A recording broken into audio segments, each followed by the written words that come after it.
Today ay itutuloy natin ang ating North Luzon Loop at road test nitong bagong Scania bus ng GV Florida Transport. Mula Cagayan ay pupunta tayo ng Ilocos, then later on ay babalik sa Manila. Sa rutang ito ay may mga madadaanan tayong mabubundok na lugar, magagandang tanawin, at may makikilala rin tayong mga bus enthusiast. Pero bago ang lahat ng yan ay may mga activity muna tayo nagagawin.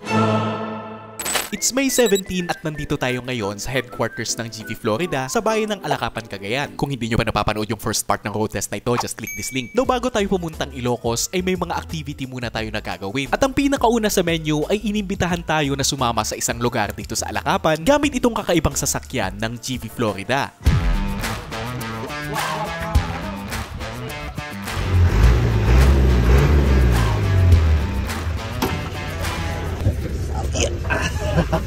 Ganda.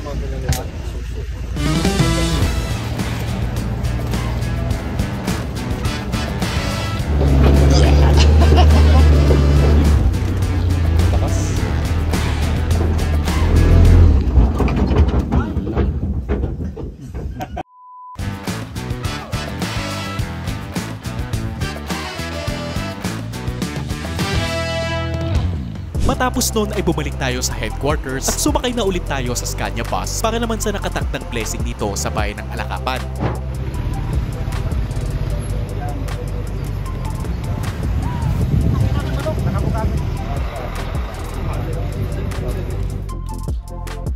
At dahil tapos na ang blessing, dumako naman tayo sa ating next activity. Sa paligid nitong kanilang Alacapan Garage ay nilibo tayo ni Mr. June Florida at ipinakita niya sa atin ang mga bagay na nakatambak dito. Mga decommissioned bus ng GMW and even GV Florida nandito. Hindi nila binibenta yung makina kasi tumatakbo pa yung ibang GMW na Daewoo and Hyundai. May nakita tayong mga bus at parts na mostly hindi na tumatakbo for various reasons, gaya nitong mga makina ng kanilang lumang Korean buses. Hyundai, Daewoo.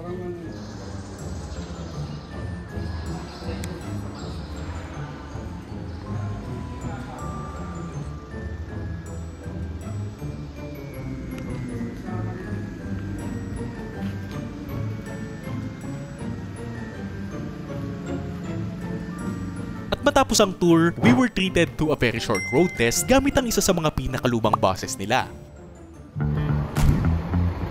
Tama daw tayo. Road test. Yan sinasabi ko. Yan yung nakakapit sa driver. Pakatete. Nakatamal dito.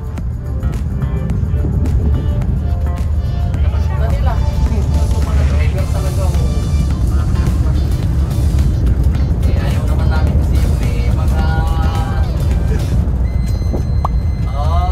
ano yun? May problema. Naka 140 pa lang na eh. Ang bababa dito. Ate na-gains natin problema. Ganda. Kataman ako. Ganda preno mga ito.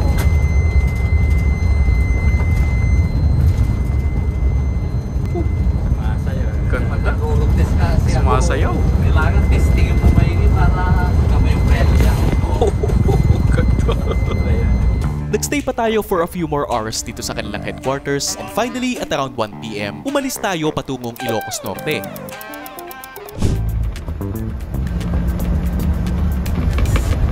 Now meron tayong tatlong objectives para sa biyaheng ito. 1. Ituloy ang pag-road test nitong bus. 2. Tumigil sa mga scenic parts para makapag-photoshoot. And 3. Ay daanan ang mga terminal ng GV Florida. Malaki ang presence ng Florida dito sa Cagayan kaya naman nagkalat ang mga terminal nila dito. Tang, yung mga stay Ballesteros. Ballesteros. Wala tayo ng terminal Ballesteros. Wala tayo. Yan, papasok lang tayo. Pasok. Sige, para makita mo rin Ballesteros. Kapituan na yung bakang tao. Yung ano, way to Ballesteros, Cagayan. Kumbaga, ganda rin. Dagat na yan. Parang kapalin na rin yan. Coastal, ano na yan. Pagka...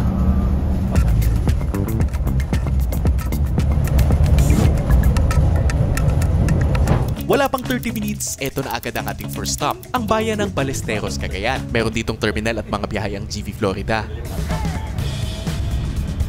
Naririnig ko. Paabante na lang. Ay, Now, sandali lang tayong nagstay dito sa Ballesteros Terminal dahil marami pa tayong dadaanan. Kaya naman after 10 minutes ay bumalik din tayo sa daan.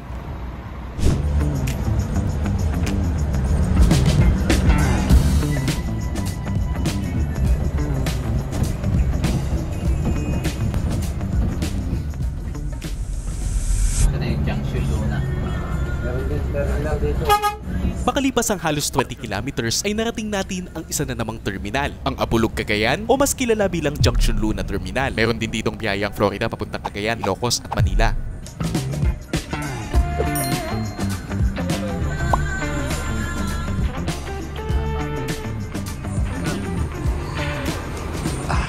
No sadi, kinailangan nating itigil yung pag-video dahil meron nakaschedule na meeting ang inyong lingkod. Wala kasi akong dalang backup gadget. So nag-skip tayo ng ilang bayan, then at 3:40 PM napasok natin ang bayan ng Claveria, Cagayan. Again, meron din ditong terminal ang GV Florida.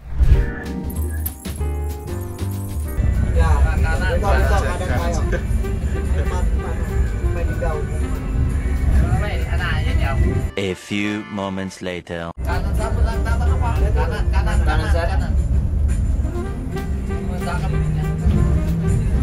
No, bago natin marating ang bayan ay may madadaanan tayong mabundok na area dito sa detour ng Claveria. Medyo makitid yung kalsada rito kaya kailangan mag-ingat ng driver natin.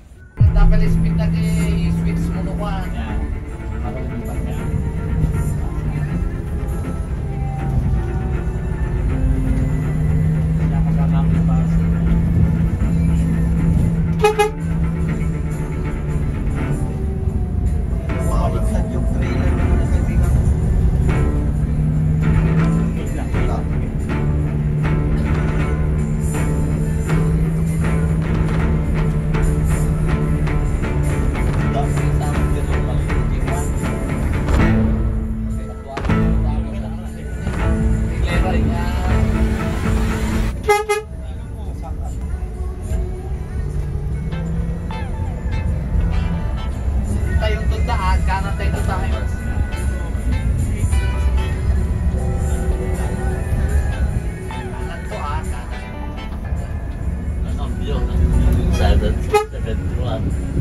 At 4 PM ay narating na nga natin ang Claveria Terminal na kung saan ay tumigil muna tayo para magmerienda. May mga na-surprise na empleyado dito sa Claveria Terminal dahil di nila ina-expect ang pagdating nitong Scania. Medyo naging attraction pa itong bus dahil may mga nag-picture habang nagmerienda tayo. Matapos magmerienda ay bumalik tayo sa biyahe, and guess who decided to drive the bus once again?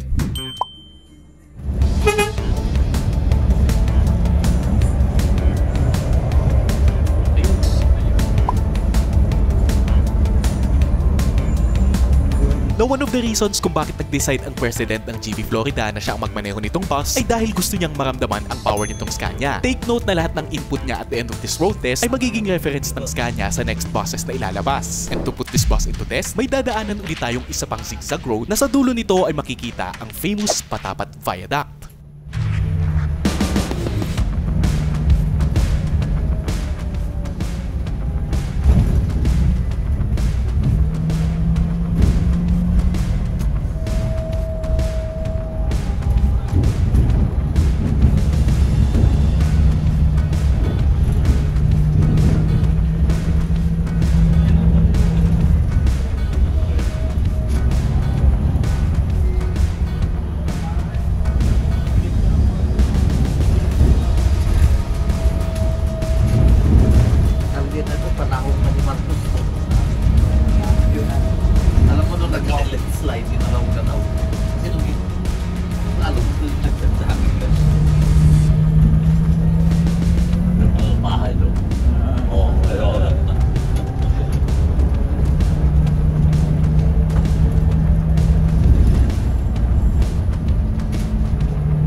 Narating natin ang boundary arch ng Ilocos at Cagayan Valley bago mag 5 PM. Nakatawid na tayo sa Ilocos region finally. Gusto mo mag-ano? Sige, picture. Sayang eh. Ngayon na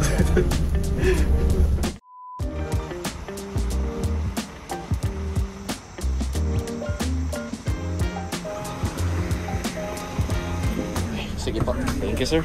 After that short photoshoot session ay tinuloy natin pababa itong zigzag road at meron tayong natanaw na dagat, which means malapit na tayo sa Patapat Viaduct. Pero bago yun ay tapusin muna natin itong zigzag.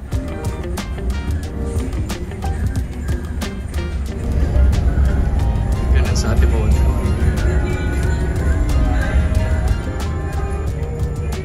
Sa part na ito ng Luzon ay hindi nawawala ang pag-ulan lalo't nasa tabing dagat pa. At kagabi lang bago tayo bumiyahe ay may matinding pag-ulan na nangyari sa area na ito na nagdulot ng landslide. At binombard ako ng mga kaibigan kong bus enthusiast ng mga tanong gaya ng, matutuloy pa ba kayo?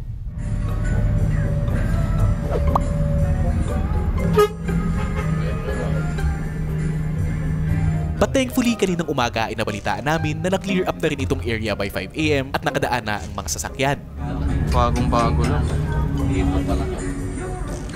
Natutumihan na yung kanya. Pero ang plano nila, parang tutulayan na rin sa iba. Unang lands mga yan. Grotto. Oo. Pinakamaganda. Sa may tulay manos. Yan. Tulay ito. Dito.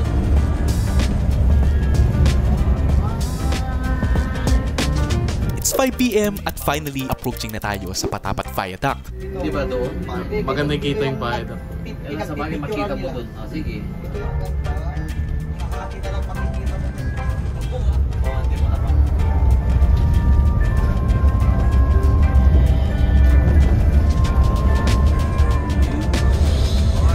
Oo, tayo sa gitna pinakamaganda. Okay.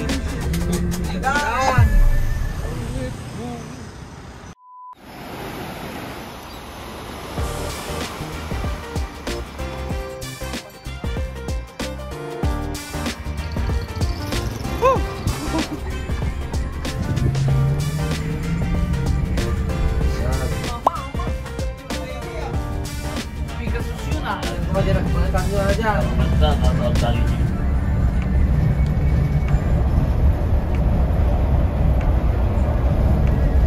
Matapos ang photoshoot ay tumuloy tayo sa daan at makalipas lang ang ilang minuto ay narating naman natin ang bayan ng Pagudpud dito sa Ilocos Norte. Meron din ditong terminal ang Florida. No, syempre hindi makukumpleto ang road test na ito kung hindi natin dadaanan ang lahat ng terminal. Kaya naman bago tayo tumuloy sa Lawag ay pumasok muna tayo dito sa Pagudpud para mabisita ang terminal nila dito.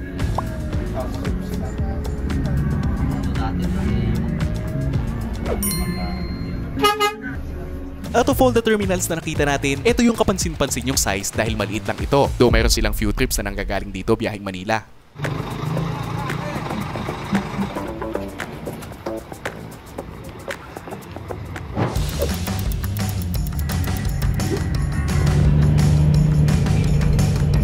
On the way ay nadaanan natin ang mga bayan gaya ng Banggi at Burgos na kilala dahil sa mga naglalakihang windmills. Oh, by the way, meron tayong nakasabay na isang Florida bus galing Junction Luna. Junction na lang. Pagudpud. Pagudpud pala sila.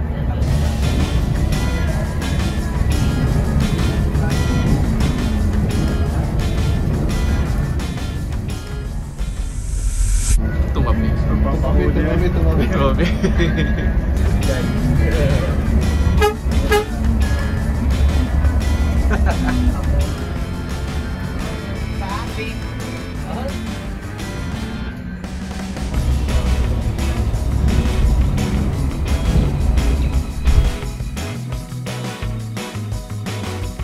Narating natin ang Lawag City bago mag 8 PM. And since ginabi na tayo sa daan at medyo pagod na rin yung mga kasama natin, mag-overnight muna tayo dito sa Lawag para makapagpahinga. Meron din tayong bibisitahin ng mga lugar dito kinabukasan. Buti na ako.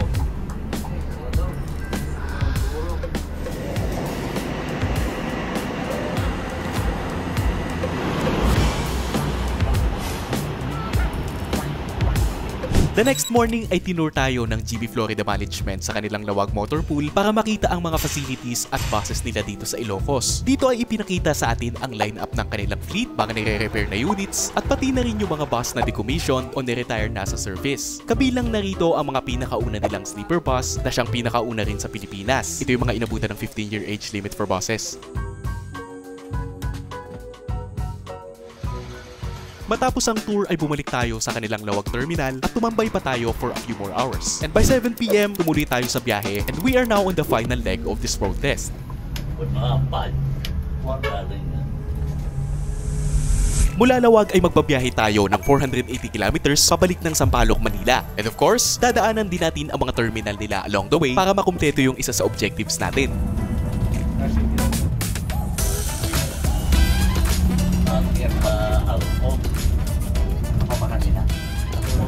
Ang ano ba dapat level?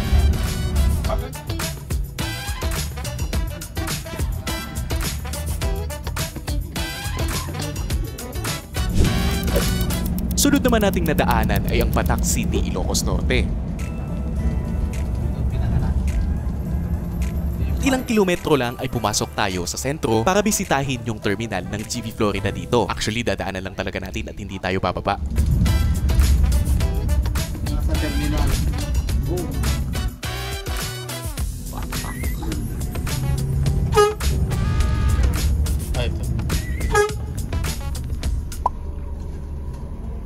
Tapos ito.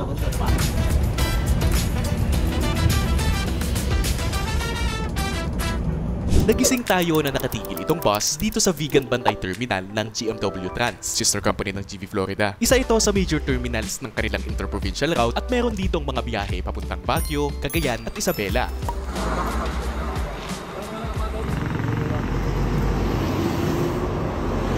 Now at this point ay kalat na sa bus enthusiast community ang pag-road test nitong first Scania bus ng GV Florida. And over the past few days ay marami tayong natanggap na message, especially dito sa Ilocos, na nagtatanong about sa location nitong bus. So nang malaman ng mga taga rito na sa Ilocos tayo dadaan pabalik ng Manila, marami sa kanila ang nag-abang para makunan yung pagdaan nitong Scania. Sadly hindi natin na-video yung buong biyahe dahil nakatulog tayo sa sobrang pagod. But anyway, ito yung footages ng pagdaan ng Scania courtesy of the following bus enthusiasts.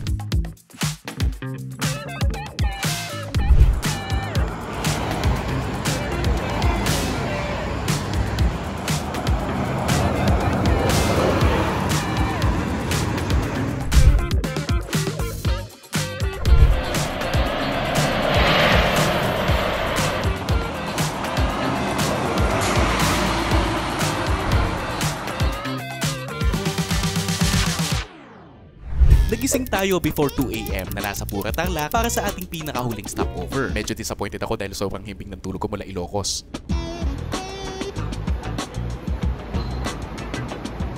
Sa 3 araw ng pagsakay sa bus na ito, I would say na very successful itong road test dahil 1, nakita natin ang performance nitong Scania bus pagdating sa long distance route na at the same time ay kinatuwa ng GV Florida Management. Very powerful at smooth ang engine, advanced ang systems ito at merong safety features na hindi nakikita sa kanilang current fleet. Kaya naman bagay na bagay ito sa mga mabubundok na lugar na nasa area of operations ng GV Florida. Nagbigay din ng valuable input ang mga driver including the President himself. Number 2, na-test natin ang build quality nitong DM24 at nalaman natin yung mga parts or area na kailangan ng improvement. May ilang bagay na kumakalampag at hindi nagfa-function ng maayos gaya ng pinto, kaya naman ibabalik ito ng GV Florida sa Del Monte Motorworks para itama yung mga mali. Di muna natin isasama yung riding experience dahil meron tayong gagawin na separate video na normal yung biyahe. Number 3, naikot natin successfully ang Northern Luzon nang walang nangyaring aberya. At nakatigil din tayo sa mga lugar na first time dinaanan nitong Scania. Kaya naman nag-enjoy ang lahat ng nakasama sa road test na ito and hopefully nag-enjoy rin kayong panoorin. By the way, make sure to subscribe kung gusto nyo pang makapanood ng ganitong video.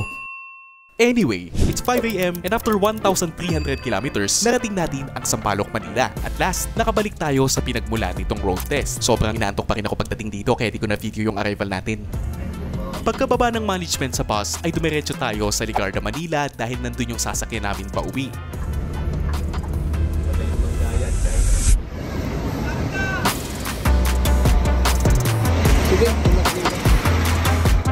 Well, that's it. Thank you.